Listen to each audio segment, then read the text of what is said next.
Say a body has been found on top of a hotel in downtown Los Angeles, the very same hotel where a Canadian tourist went missing last month. Let's go back to KTLA's Mark Kono and Sky 5 Live over the Cecil Hotel. Mark, what can you tell us? You know, apparently this call came out just a little over an hour ago as a body, as a rescue in one of these water tanks on top of the Cecil Hotel here in downtown. Now, this is the east side of downtown, 640 South Main Street, between 6th and 7th. Now, as the fire department came on scene, evaluating the situation, the body apparently deceased, and now this has now this is moving forward as a body recovery. Now, no confirmation whether or not this indeed is the body of missing tourist Elisa Lam, who was missing out of the Vancouver area and was a tourist here in L.A. just in late January. But investigators are on scene, and they are going to be covering that angle. We do see robbery homicide detectives from the LAPD as well as fire department personnel on top of the roof there. Again, the Hotel Cecil here on the east side of downtown. The tank that they are focusing their attention on is that tank where you see that firefighter kind of peering through the open hatch there, and that is the tank where the body is located there, floating upside down apparently, or floating face up, facing that tank there. Now, again, this is all happening in downtown. We will stay overhead and bring you the very latest. In the meantime, guys, I'm going to send it back down to you. Okay, thank you very much, Mark. Okay, I do remember this. Remember this story? It was actually 2 weeks ago tomorrow morning.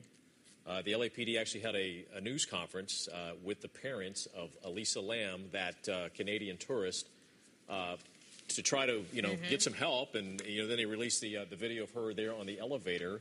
And then that night, the Christopher Dorner story broke that the Irvine police was looking for him, and that's been the focus of most of the news coverage everywhere for the past 2 weeks. And now they've found the body on the telephone, or found a body maybe in that water tank. Joining us on the telephone from the LA Times is Andrew Blankstein, who we talked a lot during the Christopher Dorner case. Andrew, you've also been following this case, we understand? Yes, good afternoon. Here's what we know.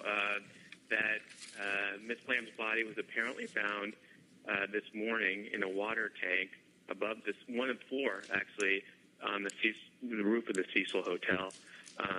It's being treated as a crime scene at this point, but we don't know if it's a result of foul play or something else. But certainly the LAPD is treating it that way.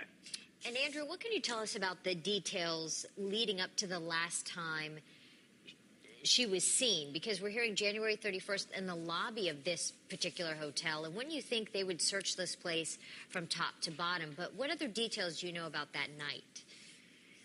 Well, I mean, one of the things with this investigation, and for people that don't know the Cecil Hotel, it's downtown. It was also the same hotel where there was that incident involving the firefighter who was, allegedly stabbed. This was going back a couple of years. There's people who stay there, but there's also single occupancy residency people there as well. So it does have kind of a transient population, and we don't know the exact kind of timeline when obviously she was last seen on the 31st, as you referenced. But in terms of what they interviewed people, canvassed the area, showing pictures of her, trying to get anybody who had remembered seeing her or knew of her whereabouts to come forward, and were unsuccessful. And as you referenced, Glenn, I mean, the Dorner coverage has basically eclipsed that until today.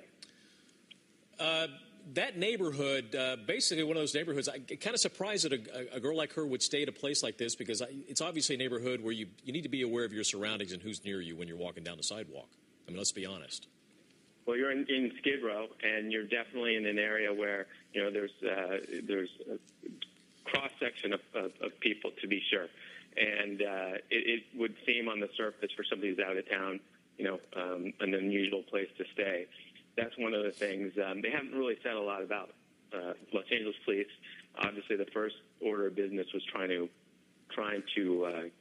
get somebody to come forward to say, yes, I saw her, and find her. But now that this has obviously changed the nature of this investigation, and so what happens next, I think we'll hear a lot more about what happened and what they think, and about her background as well, in the hopes that somebody who might have seen somebody there will come forward.